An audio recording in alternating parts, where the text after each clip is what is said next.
Danesh A L range forest officer Kanakapura range ಇವರಿಗೂ ಹೃತ್ಪೂರ್ವಕ ಸ್ವಾಗತ. Nirmala Gowda co founder and co ಕಾರ್ಟರ್ ಪಾಣಿ ಅರ್ತ್ ಇವರಿಗೂ ಹೃತ್ಪೂರ್ವಕ ಸ್ವಾಗತ. ಪಾಣಿ ಅರ್ತ್ ಇವರಿಗೂ ಕೂಡ ಕಾರ್ಯಕ್ರಮಕ್ಕೆ ಸ್ವಾಗತ. Principal and professor M T Balakrishna sir ಇವರಿಗೂ ಕೂಡ ಕಾರ್ಯಕ್ರಮಕ್ಕೆ ಸ್ವಾಗತ.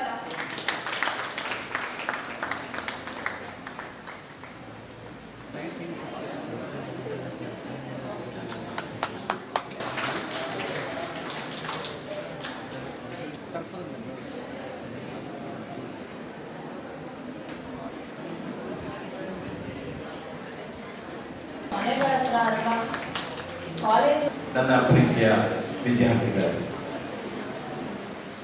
ಇವತ್ತಿನ ದಿನ ವಿಶ್ವ ಪರಿಸರ ದಿನಾಚರಣೆಯನ್ನು ಆಚರಿಸ್ತಾ ಇದ್ದೇವೆ. ನಿಮ್ಮ ಕಾಲೇಜಿನಲ್ಲಿ ಇಂತಹ ಒಂದು ಕಾರ್ಯಕ್ರಮ ಹಮ್ಮಿಕೊಂಡಿರುವಂಥದ್ದು ತುಂಬಾ ಖುಷಿ ತಂದಿದೆ ನನಗೆ. ಈ ವಿಶ್ವ ಪರಿಸರ ದಿನಾಚರಣೆ ಅನ್ನುವಂಥದ್ದು ಕೇವಲ ಈಗ ಹೇಳಿದಾಗೆ ಒಂದು ದಿನ ಮಾತ್ರ ಸೀಮಿತ ಆಗಿದೆ. ವರ್ಷ ಪೂರ್ತಿ, ಜೀವನ ಪೂರ್ತಿ ಆಚರಿಸಬೇಕಾಗಿರುವಂತಹ ಒಂದು ಕಾರ್ಯಕ್ರಮ ಇದೆ. ನಾವು ಇವತ್ತಿನ ದಿನ ಸಾಕಷ್ಟು ಇಂತಹ ಕಾರ್ಯಕ್ರಮಗಳಲ್ಲಿ ಭಾಗವಹಿಸ್ತಾ ಇದ್ದೇವೆ. ಕೇವಲ ಭಾಷಣಗಳನ್ನಾಗಲಿ ಅಥವಾ ಮಾತುಗಳಲ್ಲಾಗಲಿ ನಾವು ಕಾರ್ಯಕ್ರಮನ ಯಶಸ್ವಿಗೊಳಿಸೋದ್ರಲ್ಲಿ ಅರ್ಥ ಇಲ್ಲ. ನಾವು ಆಕ್ಷನ್ಗೆ ಇಳಿಬೇಕು. ನಾವು ನಿಜವಾಗಿಯೂ ನಮ್ಮ ಭೂಮಿ, ನಮ್ಮ ಭವಿಷ್ಯ ಅನ್ನುವಂಥದ್ದಕ್ಕೆ ಒಂದು ಅರ್ಥವನ್ನು ಕೊಡುವಂತಹ ಒಂದು ಚಟುವಟಿಕೆಯಲ್ಲಿ ತೊಡಗಬೇಕು. ನಮಗೆಲ್ಲ ಗೊತ್ತಿದೆ, ಈ ಬ್ರಹ್ಮಾಂಡದಲ್ಲಿ ಜೀವಿಸಲಿಕ್ಕೆ ಯೋಗ್ಯ ಇರುವಂತಹ ಒಂದೇ ಸ್ಥಳ ಅಂದ್ರೆ ನಮ್ಮ ಈ ಭೂಮಿ.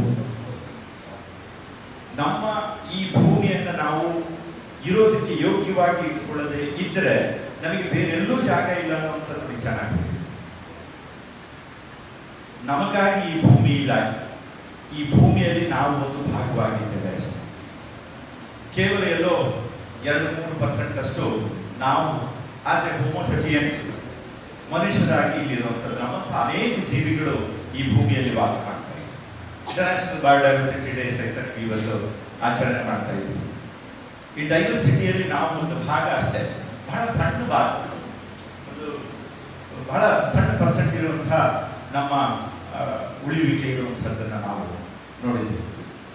ಇದನ್ನ ನಾವು ಉಳಿಯೋಕ್ಕೆ ಯೋಗ್ಯ ಮಾಡಿಕೊಳ್ಳದೆ ಇದ್ರೆ ನಮಗೆ ಭವಿಷ್ಯ ಇಲ್ಲ ಅನ್ನುವಂಥದ್ದೇ ಇವತ್ತಿನ ಒಂದು ಧ್ಯೇಯೋದ್ದೇಶ, ನಮ್ಮ ಥೀಮ್ ಇರುವಂಥದ್ದು. ನೀವು ನೋಡಿದಿರಿ, ಇವತ್ತಿನ ದಿನ ಸಾಕಷ್ಟು ಕ್ಲೈಮೇಟ್ ಚೇಂಜ್ ಆಗ್ತಾ ಇದೆ.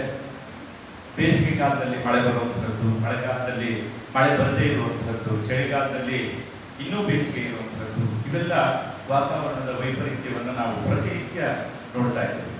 ನಾವು ಈ ವಯಸ್ಸಿನಲ್ಲಿ, ನಿಮ್ಮಂಥ ವಯಸ್ಸಿನಲ್ಲಿ ಅಂತಹದ್ರ ಬಗ್ಗೆ ಅರಿವು ಮೂಡಿಸ್ಕೊಳ್ಳದೆ ಇದ್ರೆ, ಆ ನಿಟ್ಟಿನಲ್ಲಿ ನಾವು ಒಂದು ಜವಾಬ್ದಾರಿಯುತ ನಾಗರಿಕರಾಗದೇ ಇಲ್ಲದೆ ಇದ್ರೆ ನಾವು ನಮ್ಮ ಒಂದು ಫಂಡಮೆಂಟಲ್ ಡ್ಯೂಟೀಸ್ ಅನ್ನೇ ಮರಿತಾ ಇರುವಂಥದ್ದು.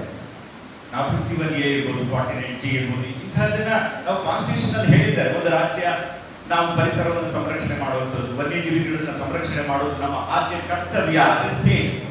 ಬಟ್ ಆಸ್ ಇಂಡಿವಿಜುವಲ್ ಆಲ್ಸೋ ನಿಮಗೆ ಮಹತ್ತರವಾದ ಒಂದು ಜವಾಬ್ದಾರಿ, ನಮ್ಮ ರೆಸ್ಪಾನ್ಸಿಬಿಲಿಟೀಸ್, ನಮ್ಮ ಡ್ಯೂಟೀಸ್ ಸಾಕಷ್ಟು ಇದೆ ಪರಿಸರದ ಬಗ್ಗೆ ನಾವು ಮಾಡುವಂಥ ಚಟುವಟಿಕೆ. ಕೇವಲ ನಾವು ಓದ್ತೀವಿ, ಒಂದು ಡಿಗ್ರಿ ತಗೋತೀವಿ, ದೊಡ್ಡವರಾಗ್ತೀವಿ, ಒಂದು ಕೆಲಸ ಸಿಗುತ್ತೆ, ಬೆಳಗ್ಗೆಯಿಂದ ಸಂಜೆವರೆಗೂ ಕೆಲಸ ಮಾಡ್ತೀವಿ, ಮನೆಗೆ ಬರ್ತೀವಿ, ಮುಗಿದೋಯ್ತು, ಇಷ್ಟೇ ಆಗಿಲ್ಲ.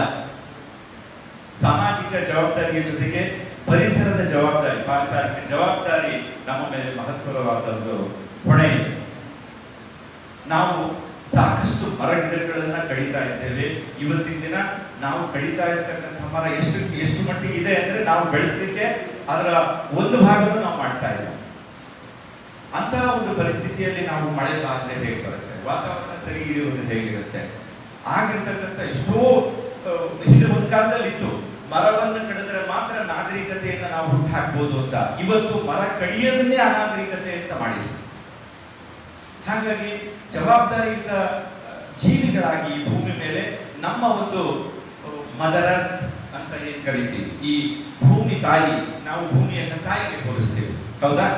ಇದನ್ನ ಸಂರಕ್ಷಣೆ ಮಾಡುವಂತಹ ಜವಾಬ್ದಾರಿ ನಮ್ಮೆಲ್ಲರ ಮೇಲೂ ಇದೆ ಅನ್ನುವಂಥದ್ದು ನೀವು ಒಪ್ಪಲೇಬೇಕಾದಂತಹ ಸಂಗತಿ. ಹಾಗಾಗಿ ನಾವು ಹೆಚ್ಚು ಹೆಚ್ಚು ಮರಗಿಡಗಳನ್ನ ಬೆಳೆಸಿ ಹೆಚ್ಚು ವಾತಾವರಣವನ್ನ ಒಂದು ಸಮತೋಲನದಲ್ಲಿ ಇಟ್ಕೊಂಡು, ನಿಮಗೆ ಗೊತ್ತಿರಬೇಕು ನ್ಯಾಷನಲ್ ಫಾರೆಸ್ಟ್ ಪಾಲಿಸಿನಲ್ಲಿ ನೀವು ಶೇಕಡ 3/1 ಆದರೆ 33% ಆದರೂ ನಮಗೆ ಅರಣ್ಯ ಬೇಕು ಈ ಸಮತೋಲನವನ್ನ ಕಾಪಾಡ್ಕೊಳ್ಳೋಕೆ.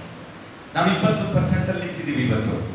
ಇನ್ನ ಒಂದು 12% ಬೇಕು ಅಂದ್ರೆ ನಮಗೆ ಒಂದಿಂದಲೂ ಸಾಧ್ಯ ಆಗದೆ ಇರುವಂಥದ್ದು, ವರ್ಷಾನುಗಟ್ಟಲೆ ಬೇಕಾಗುವಂಥದ್ದು. ಹಾಗಾಗಿ ನಾವು ಅರಣ್ಯಗಳ ಒಂದು ಸಂರಕ್ಷಣೆಯನ್ನು ಮಾಡದೇ ಇದ್ರೆ, ಇರುವಂತಹ ಅರಣ್ಯವನ್ನ ಉಳಿಸ್ಕೊಳ್ಳೋಕೆ ನಮಗೆ ಶಕ್ತಿ ಇಲ್ಲ ಅಂತ ಆದರೆ ನಾವು ಈ ಭೂಮಿಯಲ್ಲಿ ಉಳಿಯಕ್ಕೆ ಯೋಗ್ಯರಲ್ಲ.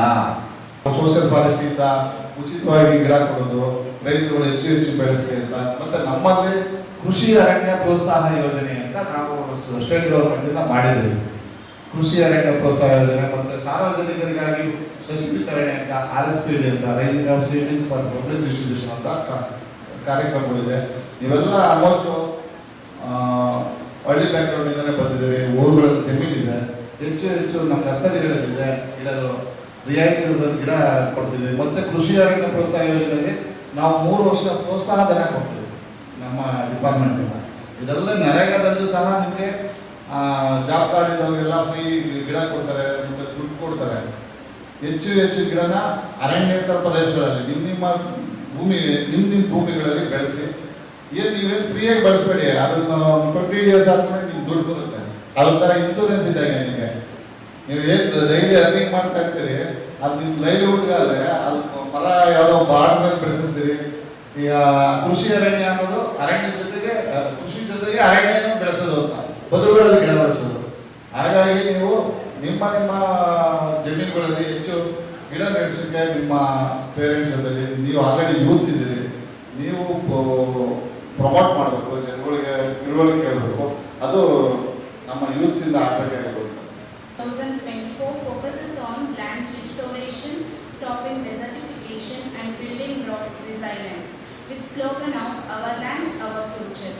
First established in 1972 in the United Nations at the Stockholm Conference on the Human Environment, that had resulted from discussions on the integration of human interactions and the environment.